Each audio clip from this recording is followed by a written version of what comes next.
Okay, in this video we are going to be doing the chapter summary for Core Pure Year 2, Chapter 5, one of my favourite topics, polar coordinates. Now I say this in every video, it is not possible for these chapter summaries to cover all of the possible ways that examiners can assess the topic. This is here really just as a quick refresher of the playlist and to save you a bit of time when you are doing some revision. So, not going to go into the details of what polar coordinates are. If you're watching this video, you should know that already. This is here, like I said, to just kind of get you prepared with a bit of revision. So, first thing I'm going to remind us, when we're going to be doing some conversions between Cartesian equations and polar equations, we're going to be going for these ones from Cartesian. We're going to be doing some polar equations. The key things we need to remember is that x is equal to r cos theta, y is equal to r sine theta, and we have that x squared plus y squared equals r squared. That one should feel really familiar, and this is just from the definition of when you have a point with a length of the line being r and the angle that it makes with the initial line as theta. So, these are pretty easy, right? You're just going to take these x and y things and you're going to substitute them in. If you ever see an x squared plus y squared, you can replace it with an r squared. So for this first one, we have an x squared plus y squared. Immediately, I can just replace that with an r squared. And y, we have just said, is r sine theta. So we've immediately got this just in terms of r and theta, which is good. But I think we can do a bit of tidying up here. So I will put the 3r sine theta onto the right-hand side. And I can simplify this by cancelling through by r so that I get r is equal to 3 sine theta. And actually, this thing that we've got here is an example of a circle. This is also an example of a circle written in polar form that we've got. So the second one, we have x plus y squared. It doesn't have x squared plus y squared until we expand the brackets. So if you wanted to, you can immediately substitute that this is your r sine theta, sorry, your r cos theta and your r sine theta. But I'm actually going to expand the brackets first because I know I'm going to get myself an x squared, and in a second, I'm going to get myself a y squared when I do that expanding. So the x squared and the y squared is just going to get replaced with an r squared. And then for the 2 times x times y, well, that's going to be a 2r sine theta multiplied by an r. I keep getting those the wrong way around. I'm very sorry. It should be for the x part, not that it actually changes it, a 2r cos theta, and for the y part, an r sine theta. So we have the 2, the x, and the y here. And this is equal to 7.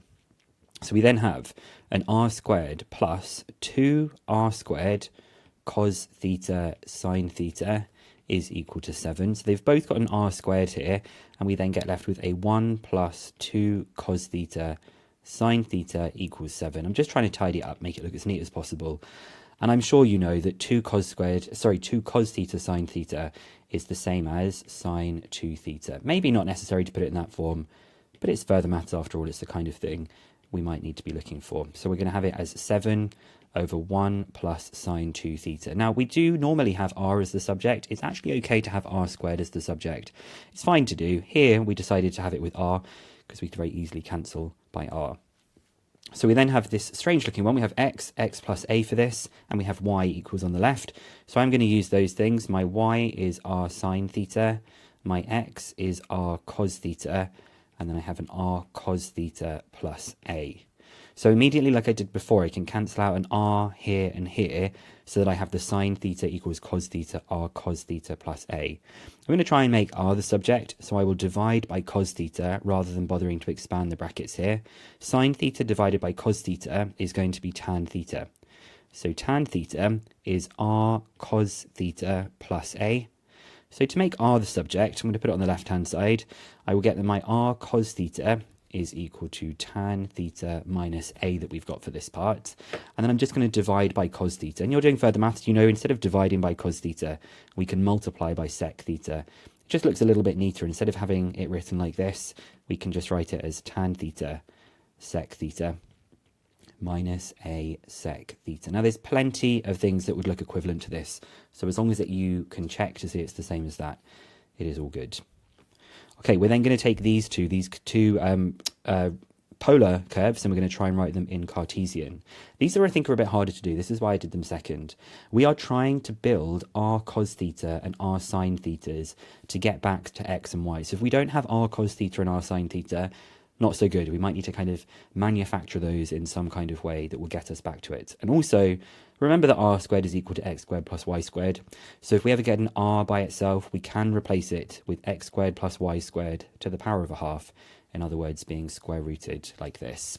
So this first one that we're going to look at is really quite, and I like this one because it looks like complicated in trigonometry, in polar I mean, And when we get it into Cartesian, you'll see it should be something quite neat. So we are going to we're trying to build some like r sine thetas or r cos thetas. Well, cosec's not going to help me, so I'm going to rewrite that as over sine theta. And I can immediately see it's going to build up. If I multiply by the sine theta, I get r sine theta is equal to 3. We know that r sine theta is y. So this one that is written in this polar form is actually just y equals 3. It is just a horizontal line, y equals 3. Okay, so we are going to try and build up r sine thetas or r cos thetas. There's clearly a problem here because we have a cos 2 theta, so we're going to use an identity to get rid of that. Now, you've got a choice of different identities for the cos 2 theta part. You could either do your cos squared theta minus sine squared theta, you could do your 2 cos squared theta minus 1, or you could do your 1 minus 2 sine squared theta. I'm going to pick the 1 minus 2 sine squared theta because I then get something quite nice happening with this 1 subtracting this 1 here. We'll get us something pretty straightforward then. So I'll have the 1 and the 1 cancels, and we have a minus 2 sine squared theta. So that is 2 sine squared theta. Now, this is the part where I said we're going to have to kind of manufacture getting some of these things. I have a sine squared theta. I need an r sine theta. So because there's sine squared, I'm going to need r squared sine squared theta. And I can do that. I can actually just rewrite this. I'll have the 2 and the a. I'm going to multiply by r squared on the right-hand side because that's what I want to do. And I'll just do the same thing on the left-hand side. So all I've done to go from here to here is I've multiplied by r squared, because now my r cubed is equal to 2a. We have r sine theta all squared, which is y squared. And then to get rid of that r cubed on the left-hand side, we will be using this fact that r is equal to the square root of x squared plus y squared. So you can imagine that r cubed will just be x squared plus y squared to the power of 3 over 2. So we have x squared plus y squared to the power of 3 over 2 is equal to 2ay squared. And we're going to leave it like that. This is probably the best way we could present this in Cartesian form. Look how neat it is in polar form, and then way more complex in Cartesian. This is one of the reasons we like to use polar coordinates here. Okay, we're now going to do some simple area calculations, one that's just kind of practicing how to do it. We will then be doing some more complex area calculations in the second one. So as for the formula, it is a half r squared d theta, between alpha and beta, which are the angles. This should just remind us of when we do the sector formula, which is just a half r squared theta. So it's pretty easy to remember this one that we've got here. Some incredibly useful identities that really you are going to need to memorize. These come from the double angle formula for cos 2 theta. They have been rearranged to make cos squared theta and sine squared theta the subject. They are the same as each other, apart from cos goes with a plus for cos squared, sine squared has a minus. The other incredibly important thing to notice for this is that when the angle is theta, it gets doubled to 2 theta. Okay, so do make sure that when you do this identity, you do double the angle. So this curve has the polar equation r equals 2 plus sine 2 theta between 0 and 2 pi. Find the area enclosed by the curve. We're just trying to find out for that strange shape, what is the area of this? So we're going to go straight in with the formula. I want the entire area, so I'm just going to do my limits between 0 and 2 pi. It's going to be doing the whole section. So the area is going to be a half the integral of r squared d theta between 0 and 2 pi. And we can just go and do quite a lot of substitution. Now we're going to do our half. Our r squared is going to be my 2 plus sine 2 theta squared d theta. So this is between 0 and 2 pi. We will do the expanding brackets. You would have a 4 plus 4 sine 2 theta plus sine squared 2 theta d theta. Easy to integrate, not easy to integrate. So we do need to use this formula that we have on the right hand side here. Remember what I said about the angle doubling. So we have a half between 0 and 2 pi of 4 plus 4 sine 2 theta. Sine squared is a half minus a half cos of the angle doubled. So it would be a cos 4 theta d theta. That's the part I often find when I do these. I can so easily forget to do the doubling of the angle. So the 4 plus the half, that's going to be a 9 over 2. We then have a 4 sine 2 theta and a minus a half cos 4 theta for this part. And I often feel like you've done so much work with the trigonometry, you forget you even need to do the integration. So now we've got to that stage, we are going to do the integration. So we would have a 9 over 2 theta. So cos will differentiate to minus sign. So it's going to be a cos 2 theta. And I know there'll have to be a minus because it's going to go to a plus 4. There would be a 2 that comes from the 2. And I need it to become a 4. So there needs to be a minus 2 here. If I check that works, cos 2 theta minus 2 cos 2 theta would go to plus sine 2 theta multiplied by 2. Yeah, so there is going to be the correct part. The 2 and the 2 is going to give me the 4. And we'll go from the negative to the positive because it's cos to minus sine. And then for the last part, I know that it's going to be a sine of 4 theta. It's still going to be negative because sine goes to cos. And I have to think, how would I get the half there? Well, if I were to differentiate this, there would be a 4. But I don't want it to be a 4. I want it to be a half. So I think it needs to be an eighth, because an eighth times by the 4 would give me the half. And this is just going to be between 0 and 2 pi. So I will substitute in 2 pi. That's going to be a 9 over 2 times 2 pi, in other words, 9 pi. We then get minus 2 cos 2 theta. So that's going to be cos of 4 pi. Well, cos of 4 pi, that's just 1, so it's going to be a minus 2. And then sine of 4 theta, sine of any multiple of pi is just 0, so this is going to be a 0. And then when I substitute in 0, I would have a 0. Subbing 0 in here, this would be 1. 1 times minus 2 is minus 2. And then when you sub in 0 to the last part, you get a 0 like this. So we then have a half, 9 pi minus 2. You then get a plus 2. So the minus 2 and plus 2 cancel. And the area is therefore 9 over 2 pi. So that weird shape that we've got here is 9 over 2 pi. I do love polar equations. It's one of my favourite topics by far. Okay. Next one is this complex area calculation. So in this question, we have got one curve, two curves, and it says that the region R is the area enclosed by curve 1, which is the red one, and curve 2 that we've got here. We're going to show that the area of R is a pi plus b root 3, where a and b are rational constants to be determined. Now I'm going to come to this part in just a second when we talk about how we build this up. We need to figure out how to come up with this area. Now this is very symmetrical, so actually instead of trying to do the area of the entire thing, I'm probably going to just work on looking at the area of the top half and then doubling it afterwards, okay? So this is the part I wanted to discuss with you. It says, think of the area building up as rays of light shining out from the pole. So what I mean by this is, for the first part, I'm wanting to see these kind of rays of light shining out from the pole, and I'm doing them in blue because they are actually talking about the blue curve 2 that we've got here. And they build up, this is how the area builds up until it gets to this point here, which is at the intersection. And then the area is going to be shining out to the curve 1. So we've got this curve being built up of two sections. It's actually the blue curve that is happening between 0 and whatever this angle here is, which I'm just going to call alpha at the moment. This angle is alpha.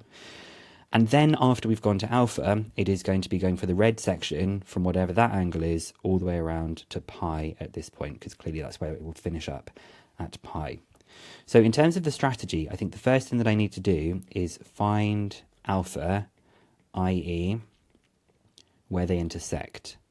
And this is why these questions are more complicated. 1, because the way you build the area up is more complicated with these two sections, and 2, because you need to find this intersection, which I am talking about this part here, okay? So intersection should just make logical sense that we're going to make these two curves equal to each other. I'll stick with doing this in black, actually, so that we have 2, 1 plus cos theta is equal to 1/2 5 minus 2 cos 2 theta. Note the fact that we have a 2 theta that's over there. I'll get rid of that half by multiplying both sides by 2, so it'll be a 4 here, multiplied by a 1 plus cos theta. In other words, a 4 plus 4 cos theta. I'm going a little bit quicker because I want these videos to feel quite quick and pacey for you, for your revision.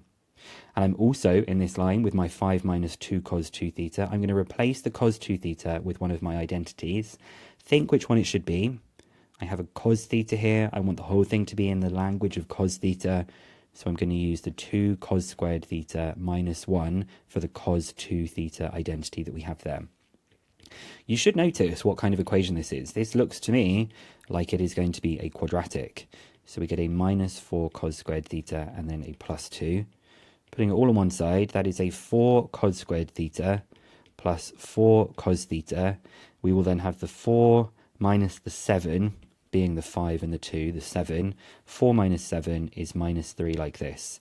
Now, I can put this on my equation solver, or you can factorize it, however you want to do this. I'm going to be a bit lazy and put it on my equation solver. And it tells me that my solutions are that cos theta is equal to a half, or cos theta is equal to minus 3 over 2. This one, of course, will have no solutions because cosine can only be between 1 and minus 1, so that is too low. And so in this case, the theta is going to be the inverse cos of a half. I don't even need my calculator for that. That is going to be pi over 3. Okay, so the inverse cos of a half is pi over 3, meaning that this angle that we've got here is pi over 3. You know, sometimes when you're like, I don't need the calculator for that, and you think, you know what, I'm just going to check. Yeah, I did just double check. It's the pi over 3 that we've got there. So here's the bit that's going to be like, what is the strategy of what we're going to do in this question? Well, remember, we're going to double everything. So I'm going to be doubling. The two parts I'm going to do is I'm going to do the area of this first curve to begin with. So that is going to be, and again, this is perhaps not the perfect language for describing it. It's just here to think about what we're going to be doing. I'm going to be doubling my a half r squared for this curve, this blue curve, which is actually r2. So that's a half r2 squared d theta, and that is going to be between 0 and pi over 3. And then for the next part that I'm going to be doing, for the red one, I will be doing a half between, well, I'll come back to that in a second. It is going to be the first one, d theta, which is this red one here. And we're going to go from pi over 3 all the way around to pi that we've got. Obviously, this is where it's coming in at the angle pi. So it is going from pi over 3 to pi like this, and I'll close off the brackets. So really, the two things that we need to calculate when we expand this bracket is just between 0 and pi over 3 of r2. R2 is the bottom one, right? So that's going to be my a half 5 minus 2 cos 2 theta squared d theta. And then for the red one that we've got, it is going to be, again with this 2, so the 2 is doubling. Remember, we're doubling it because this area at the top is going to double to the area at the bottom. It's the top one squared, so that's a 2, 1 plus cos theta squared. 2, 1 plus cos theta squared. And that is integrating it between pi over 3 and pi. So I just need to figure out those two things and then add them together. Okay, I'm going to start off with the blue one. That's between my 0 and pi over 3. When I square them, I will have a quarter, and then I'll have the 5 minus 2 cos 2 theta all squared. So there will be a 25. There will then be a minus 10 cos 2 theta and a minus 10 cos 2 theta. That's minus 20 cos 2 theta. And a plus 4 cos squared 2 theta d theta. Rather than putting that quarter into everything, I'm just going to do the quarter outside the front like this, between my 0 and pi over 3. And then I'm going to replace the last part, the cos squared 2 theta. I'm going to have to replace that with one of the identities so that we can integrate it, because we can't integrate it as it currently looks. So it is 4 lots of cos is a half plus a half of cos of the angle doubled. It's currently 2 theta, so it's going to become a 4 theta like this. And I'll close that off and say we need to integrate the whole thing. So that is a quarter between 0 and pi over 3. Let's see if we can tidy this up a little bit quicker. We'll have a 25 plus a 4 times a half. That's a 27. We then get a minus 20 cos theta. And the 4 times the half cos 4 theta, that is going to be a plus 2 cos 4 theta. Now, I think I've missed something here, didn't I? I wrote this as cos theta. That shouldn't be cos theta. So you've got to try and check these things as you go. I suddenly was like, why have I got a 4 theta but not a 2 theta? Obviously, this angle needs to be the half of that one that we had there. Okay, let's go in and do the integration and then some substitution. I'll leave the quarter outside the front. So we will have a 27 theta. Sine will go to cos, so it's going to be a sine 2 theta. And there would be a 10 with that, because the 10 with the 2 gives the 20. And then there'll be a sine 4 theta. It's going to be a plus. Well, that would be, if I differentiated it, it would be a 4 cos 4 theta. But I only want it to be a 2. So I'm going to half it. And that is going to be between my 0 and pi over 3. Subbing in pi over 3. 27 times pi over 3, is going to be 9 pi. Yeah, 27 divided by 3 is that. Now, I am going to do my calculator here. I'll do this pi over 3. Pi over 3, I'll times that by 2. I'll do the sign of the answer, and I'll times it by minus 10. I get minus 5 root 3. And I will do the pi over 3, times it by 4, and sign the answer, and times that by a half. That's minus root 3 over 4. And then when I substitute in 0, it will just be a 0, a 0, and a 0 for that part. So this is all going to simplify to, if I just deal with the root 3 parts, because I've got it on my calculator, I'll do those two parts together. I have a quarter, 9 pi, minus 21 over 4 root 3. So that's 9 over 4 pi, minus 21 over 16 root 3. So that is the blue bit. We're now going to do the red part. So I'm also going to do the squaring here. This is my integration between pi over 3 and pi. And the squared part, that will be of 2 squared for the beginning, which is of 4. And then I have 1 plus cos theta all squared. I'm double checking I've got these right. Good. 1 plus cos theta all squared. That'll be 1 plus 2 cos theta plus cos squared theta. I think this one's going to be a bit easier, actually. So I'll take the 4 to the front just to make life a bit easier. We're going between pi over 3 and pi. We're then going to have a 1 plus 2 cos theta, and then cos squared theta will be a half plus a half cos of the angle doubled, d theta. So that is the 1 plus the half is the 3 over 2. We have the 2 cos theta, and we have the half cos 2 theta d theta. Now we actually do need the integration. So we get a 3 over 2 theta. Sine goes to cos, really easy. Sine 2 theta will go to cos 2 theta. I think I'm going to need a quarter there, because a quarter, when I times it by the 2, gives me the half. And that's between pi over 3 and pi. So when I substitute in pi, I'll get 3 over 2 pi. That's going to be 0, and that's going to be 0. And then when I substitute in pi over 3, so that's pi over 3 times 3 over 2. Pi over 3 times 3 over 2. Great, that's just pi over 2. And then when I substitute pi over 3, sine of pi over 3 times 2, that is just a root 3. And then I'll do the sine of 2 pi over 3, times it by a quarter. That is root 3 over 8. Okay, we are really nearly here with this question. So we're going to get a 3 over 2 pi minus pi over 2. And then we're going to be simplifying these two root 3 parts. So I'll do those two things added. That's 9 root 3 over 8, but it's with a negative. So that's minus 9 root 3 over 8. So that is 4 multiplied by 3 over 2 minus 1 over 2. That's just pi minus 9 root 3 over 8. So that is 4 pi. Let's times that by 4. And that is minus 9 root 3 over 2. So this means that the area is just going to be those two things added together, which is the 9 over 4 pi minus 21 over 16 root 3 plus the 4 pi minus 9 over 2 root 3, meaning that the area is 9 over 4 plus 4 for the pi part. That is 25 over 4. 25 over 4 pi. And then for the other part, we have minus 21 over 16 minus 9 over 2. That is minus 93 over 16 root 3. So this was the part that is A, this is the part that is B. They're both rational constants, and we've done it. A lot of work in these questions, okay? A lot to do in this. We will finish up with having a look at tangents, parallel and perpendicular to the initial line that we've got here. I'll do a quick reminder of this. I'm not going to go through the theory of this. This is, again, just a revision video. We know that x is r cos theta and y is r sine theta. And if we're looking for something that is parallel to the initial line, then we want dy d theta to be equal to 0. And if we want something perpendicular to the initial line, we want dx d theta to be equal to 0. We can think of this because we know that when we do dy by dx, if the numerator of it is 0, then we get the gradient is 0. If the denominator is 0, it is undefined, meaning it is perpendicular to the initial line, so we have a gradient that is undefined there. I say I'm not doing theory, I can't help but just give a little bit of a way that we can try and remember this.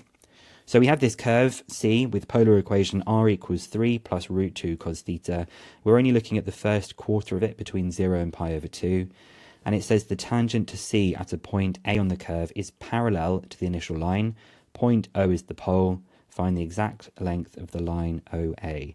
So I think the part we're actually talking about on this curve must be this part here where we're saying that it is parallel to the initial line. And we're saying that this is the point that is A. This is the point that is O, and we are going to try and find out the length of that line that we've got there. Okay, so I think we need to figure out maybe what this angle is going to be. So we are looking for, what do we say, parallel to the initial line. That means dy d theta has got to be equal to 0. And we know that y is equal to r sine theta. So we just substitute it in. R is 3 plus root 2 cos theta multiplied by sine theta. And so we have y is 3 sine theta plus root 2 cos theta sine theta. Now, if you want to, you could combine this into like a single angle. I don't think it's a good idea. I think I'm just going to go straight in with differentiating it and then trying to solve the equation from there. So when I do dy by d theta, first part's easy. Sine theta goes to cos theta. This is product rule, but with further maths, I think we can probably do it in our head. So I'm going to differentiate the first part. Oh, go away, calculator. So when I differentiate the root 2 cos theta, that will go to a minus root 2 sine theta, and there's still the sine theta that's there from the second part. And then if I keep the first part, I have the root 2 cos theta, and when I multiply that by the derivative of sine theta, I get cos squared theta like this. Now, because it is parallel to the initial line, dy d theta is equal to 0. So this means that 3 cos theta minus root 2 sine squared theta plus root 2 cos squared theta has got to be equal to 0. Think about which part we want to change. I think we want to get rid of the sine squared theta here, because that will then mean we have a quadratic that's all in terms of cosine. So we have 3 cos theta minus root 2 sine squared is 1 minus cos squared plus root 2 cos squared theta equals 0. So we have a root 2 cos squared theta. We then have another root 2 cos squared theta, a plus that we have here. So there's going to be 2 of those. We have the 3 cos theta, and we have the minus root 2 that comes from this part. And that is equal to 0. Now, I'm going to just put this on my calculator and see if it gives me a nice solution. If we needed to show the algebra, we could use the quadratic formula. You know, there's plenty of ways of doing this. But if I do it with my 2 root 2, my 3, and my minus root 2, I actually do get some quite nice solutions for this. I get that cos theta is equal to root 2 over 4, or cos theta is equal to minus root 2, which obviously this one has no solutions here. Again, if I needed to show the algebra of how I've got this, I could use the quadratic formula on this, but my calculator's given it to me quite nicely. I think it should be fine like this. So we're trying to find the exact length of the line OA. In other words, we're just trying to find out what is r equal to. If you wanted to find out what theta was equal to, that I had here, we could just do the inverse cos of root 2 over 4, but we can just substitute cos theta directly into this, and it should tell us what it is equal to. So r is equal to OA, which is 3 plus root 2 cos theta. Let's substitute that straight in. So that is 3 plus root 2 times by root 2 over 4. And you know, sometimes when you're like, am I going to do that on the calculator? And you're like, yep, I am going to do that on the calculator. I'm feeling very lazy today. So you get that r, or the distance OA, is equal to 7 over 2. So this is one of the toughest topics out there, I think. It's conceptually quite challenging. There's loads of trigonometry, loads of integration and substitution with stuff, and they can do some quite complex area calculations. They have been known to do some modelling kinds of questions with this as well. So like I said, this is really here just as like a skills recap. Now go and do some exam questions, and I hope you have found this useful. And I'll see you in another video sometime soon.